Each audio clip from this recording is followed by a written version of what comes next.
Hello बच्चों, आज हम पढ़ेंगे कक्षा छठी का दूसरे पाठ का जो भोजन है, भोजन के घटक हैं उसके दूसरे पाठ का 2.3 जो है पॉइंट 2.3 से शुरू करते हैं हम। संतुलित आहार, ये है पेज नंबर 14 पर। अब संतुलित आहार के क्या मतलब होता है? संतुलित का मतलब बैलेंस्ड, जो बैलेंस हो, जो ना ज़्यादा ना कम हो। जैसे तराजू होती है वो बैलेंस जब मानी जाती है जब उसको दोनों तरफ बराबर बराबर सामान रखा हो। अगर वो ऊपर नीचे तो अनबैलेंस्ड होता है। तो इसी प्रकार से हमारा आहार भी संतुलित तब माना जाता है जब उसमें सारी खाने की पोषक तत्व संतुलित हो, ना कोई ज़्यादा आवश्यकता से ज़्यादा हो ना कोई कम हो, तो उसको बोलते हैं संतुलित आहार। आहार का मतलब होता है भोजन, खाना।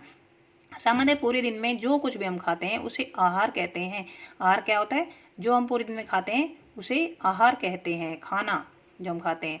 तो हमारे शरीर की वृद्धि और अच्छे स्वास्थ्य के लिए बनाए रखने के लिए हमें आहार की आवश्यकता होती है, और उसमें वो पोषक तत्व उचित मात्रा में होने चाहिए जिनकी हमारे शरीर को आवश्यकता होती है।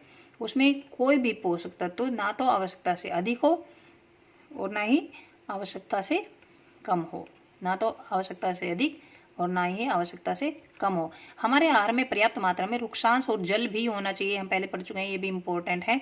रुक्षांश और जल भी होना चाहिए। इस प्रकार के आहार को संतुलित आहार कहते हैं।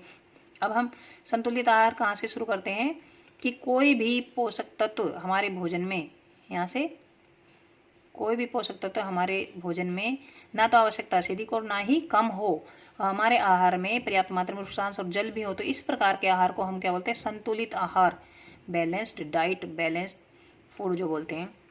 तो ये हो गया संतुलित आहार।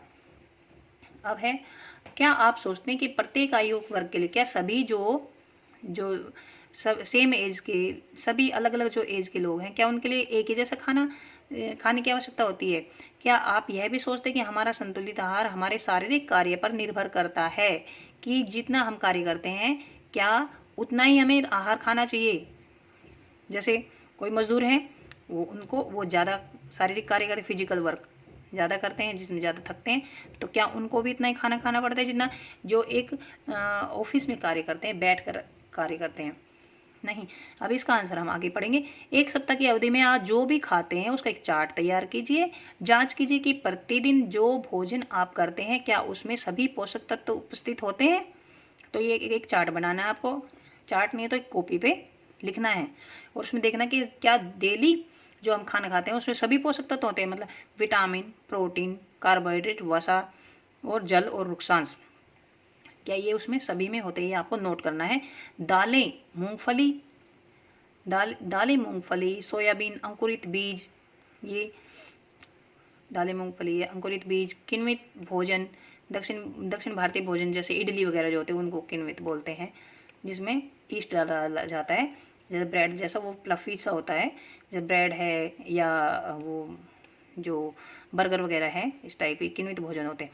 आटे का मिश्रण, मिस्सी रोटी जैसे थेपला अनाज व दालों से बना, केला, पालक, सत्तू, गुड़ उपलब्ध सब्जियां और इसी प्रकार के अन्य भोजन कई पोषक उपलब्ध कराते हैं। अभी देखो कितने सारे भोजन बता दिए। अब इनमें तुम्हें ये लिखना है कि किस में, एक कॉपी में सारे सबका नाम लिख के ये देखना है कि किस में कौन सा पोषक तत्व है। इसलिए कोई व्यक्ति अल्प व्यय में भी संतुलित आहार खा सकता है। तो इसका मतलब थोड़ा भोजन भी हम खाएंगे तो हमारा आहार जो वो संतुलित हो जाएगा। मतलब उसमें किसी में कोई पोषक तत्व होगा, किसी में कोई पोषक तत्व होगा, तो हमारा आहार संतुलित बन जाएगा। उचित प्रकार का भोजन करना ही पर्याप्त नहीं है, इसे तरीके से पकाना भी चाहिए ताकि इसके पोषक तत्व नष्ट न हो। खाना पकाने से उसके कुछ पोषक तत्व नष्ट हो जाते हैं, तो उसे उचित प्रकार से पकाना चाहिए। क्या आप जानते हैं कि पकाते समय कुछ पोषक तत्व नष्ट हो जाते हैं? हाँ, नष्ट हो जाते हैं। जबकि कच्ची जो सब्जियां हैं उनको हमें ज़्यादा प्रेफर करना चाहिए खाने के लिए, मतलब उन्हें ज़्यादा खानी चाहिए। गाजर, मूली वगैरह जो हम कच्ची खा सकते हैं उन्हें हम कच्ची ही ज़्यादा खानी चाहिए। छिलका उतारकर यदि सब्जियों और फलों को धोया जाता है तो यह संभव है कि उनके कुछ विटामिन नष्ट हो जाएं। और सब्जियों और फलों की त्वचा में कई महत्वपूर्ण विटामिन, ये नोट करिए, सब्जियों और फलों के त्वचा में, क्योंकि जब हम उसके छिलके उतार देते हैं उनको जब धोते हैं तो उसमें कुछ विटामिन नष्ट हो जाते हैं। और सब्जियों और फलों की जो त्वचा होती है, स्किन, जो उसका बक्कल होता है, स्किन होती है, उनमें महत्वपूर्ण विटामिन और खनिज लवण होते हैं। तो चावल और दालों को बार बार धोने से उनमें उपस्थित विटामिन और कुछ खनिज लवण अलग हो सकते हैं। इसी प्रकार से जो चावल है, दाल है, उनको बार बार धोएंगे तो उनमें से भी कुछ विटामिन और कुछ खनिज लवण अलग हो जाते हैं। तो इसलिए इसका मतलब ये है कि जैसे गाजर है, गाजर को हम वैसे खा सकते हैं बिना पकी, तो उसकी स्किन उतार के फिर हम उसको खाना बनाते हैं। उसमें उसकी जो हम कच्ची खाएंगे उसमें पोषक तत्व ज़्यादा होंगे, जबकि हम उसको पकाकर खाएंगे तो उसमें पोषक तत्व कम हो जाएंगे। तो हमें संभवतः हमें ज़्यादा कच्ची सब्जियां खानी चाहिए। हम सभी जानते हैं कि पकाने से भोजन का स्वाद बढ़ता है और इसे पचाने में आसानी होती है। इसके साथ साथ पकाने से, अभी देखिए हम खाना पकाते क्यों है, लेकिन जब हमें वहीं से ज़्यादा पोषक तत्व कच्चे भोजन से मिल जाते तो हम फिर पकाते क्यों हैं।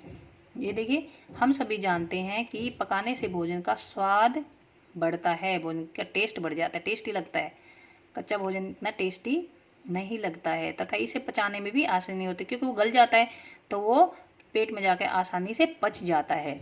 इसके साथ साथ पकाने में कुछ पोषक तत्वों की हानि भी हो सकती है, लेकिन कुछ पोषक तत्वों की तो हानि होती है। अब ये फायदे लेने हैं, स्वाद लेना हो और खाना पचाने में आसानी होती है तो हमें पोषक तत्वों की हानि भी उससे अपोजिट होती है। यदि भोजन पकाने में अत्यधिक जल का उपयोग किया जाता है, अगर ज़्यादा पानी डाला जाता है खाने में, मतलब जो पानी वाली सब्जी बनाई जाती है और बाद में उसे फेंक दिया जाता है, जैसे मान लो हम राजमा बनाते हैं, छोले बनाते हैं तो उसको पानी में उबालते हैं, ठीक है, तो वो उसमें अगर हम उस पानी को फेंक देते हैं तो उसके पोषक तत्व जो है उसमें से निकल जाते हैं, उसमें कम बचते हैं। तो हमें जैसे चावल बनाते हैं तो पानी में उबालते हैं, अगर उस पानी को फेंक देते हैं तो उसमें से भी कुछ खनिज लवण या फिर उसके कार्बोहाइड्रेट, कुछ खनिज लवण या प्रोटीन जो भी उसमें से निकल जाता है। तो इस प्रकार हमें कुकर में चावल बनाने चाहिए जिससे कि हमें पानी फेंकना ना पड़े। इसी प्रकार से हमें ऐसे भोजन तैयार करना चाहिए ताकि हमें पानी को उबालने के बाद पानी को फेंकने की जरूरत ना पड़े, ताकि सारे पोषक तत्व उसके अंदर ही रहें, कमी ना हो। तो पकाने में विटामिन सी आसानी से गर्मी से नष्ट हो जाता है। अब जब हम खाना पकाते हैं तो जो खट्टापन है, जो खट्टी चीज़ें हैं, उनमें विटामिन सी जो होता है वो आसानी से गर्मी से नष्ट हो जाता है। तो क्या ये उचित नहीं होगा कि हम अपने आहार में फल और कच्ची सब्जियों को सम्मिलित करें? तो इसी से अब वो जो हमने खाना उबाला है या खाना पकाया है तो उसमें हमारे काफ़ी सारे पोषक तत्व कम हो गए, तो इसलिए हम सलाद के रूप में कच्ची सब्जियां और फ्रूट्स खाते हैं और खाने भी चाहिए। भोजन ने सोचा कि हर समय वसायुक्त खाना ही सर्वोत्तम भोजन है, कि ज़्यादा घी खाओ, क्योंकि उससे हमें बहुत सारी ऊर्जा मिलती है। तो क्या ये हर समय घी खाना ही बहुत अच्छा भोजन होता है? तो आगे देखेंगे, ये 1 कटोरी कार्बोहाइड्रेट युक्त भोजन की अपेक्षा 1 कटोरी वसायुक्त भोजन अधिक ऊर्जा देगा। तो अभी मैंने बताया, अगर 1 कटोरी में कार्बोहाइड्रेट वाला भोजन होगा और जैसे 1 कटोरी चावल होंगे या 1 कटोरी घी होगा, तो हमें कौन सा भोजन ज़्यादा एनर्जी देगा?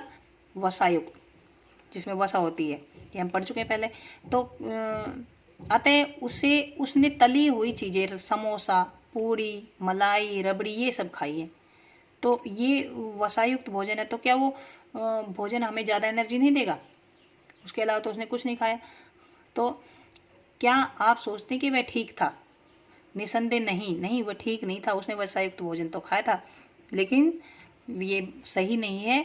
इतना अधिक वसायुक्त भोजन खाएंगे तो हमारे अंदर एनर्जी जमा होती चली जाएगी और हम ऐसे हो जाएंगे, जैसे ये मोटू राम दिख रहा है, हम ऐसे हो जाएंगे अगर हम ज़्यादा वसा खाएंगे। तो ऐसे ही जो ऐसे पहले से मोटे हैं वो और भी ज़्यादा मोटे हो जाएंगे। तो ये देखिए, यह हमारे लिए बहुत हानिकारक हो सकता है। जो मोटे हैं वो और भी मोटे हो सकते हैं, तो बहुत हानिकारक हो सकता है। हमारे भोजन में वसा की मात्रा अत्यधिक मोटापे का कारण बनती है। तो अगर हम वसा खाते हैं तो हमें मेहनत भी उतनी ही करनी चाहिए, नहीं तो हम मोटे हो जाएंगे, हमारे अंदर मोटापे की बीमारी हो जाएगी। तो यहाँ तक हम आज यहीं तक बंद करते हैं, अपना वीडियो ख़त्म करते हैं। अब आगे हम पढ़ेंगे अभावजन्य रोग। अभावजन्य रोग पढ़ेंगे अगले वीडियो में। तो ये है पेज नंबर 15 पर ये पढ़ेंगे हम। चलो इसको सुनिए बार बार और सीखिए, और इसमें जो दिखाया गया वीडियो वगैरह, जो इसमें फ़ोटो वगैरह दिखाई उसको ध्यान से देखिए। और अगला वीडियो देखने के लिए इसको ज़रूर सब्सक्राइब कीजिए और लाइक कीजिए, ताकि अगला वीडियो आपको आसानी से मिल सके। धन्यवाद।